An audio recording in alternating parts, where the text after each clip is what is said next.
Pada musim keberangkatan haji tahun 2025 nanti, kuota jemaah haji di Provinsi Sumatera Selatan berjumlah 7.012 jemaah. Nantinya setiap calon jemaah haji harus dipastikan lulus dalam mengikuti tes istikha kesehatan.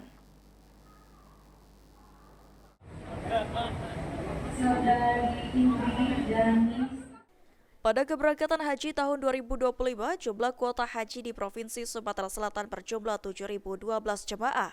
Jumlah tersebut tidak mengalami perubahan jika dibandingkan dengan musim haji tahun 2024 lalu. Abdul Kudus, Humas Kementerian Agama Kantor Wilayah Provinsi Sumatera Selatan mengatakan, sebelum keberangkatan, setiap jemaah umroh akan mengikuti berbagai rangkaian kegiatan, mulai dari manasik haji hingga tes istikha kesehatan haji.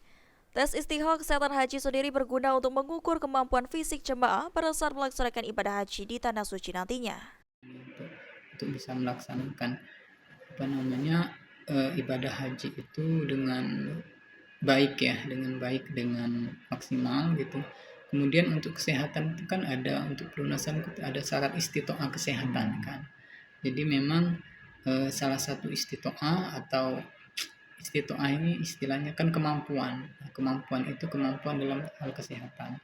Jadi ada tes kesehatannya sehingga mereka yang berangkat itu benar-benar adalah mereka yang fit ya, yang bisa melaksanakan ibadah dengan baik di sana.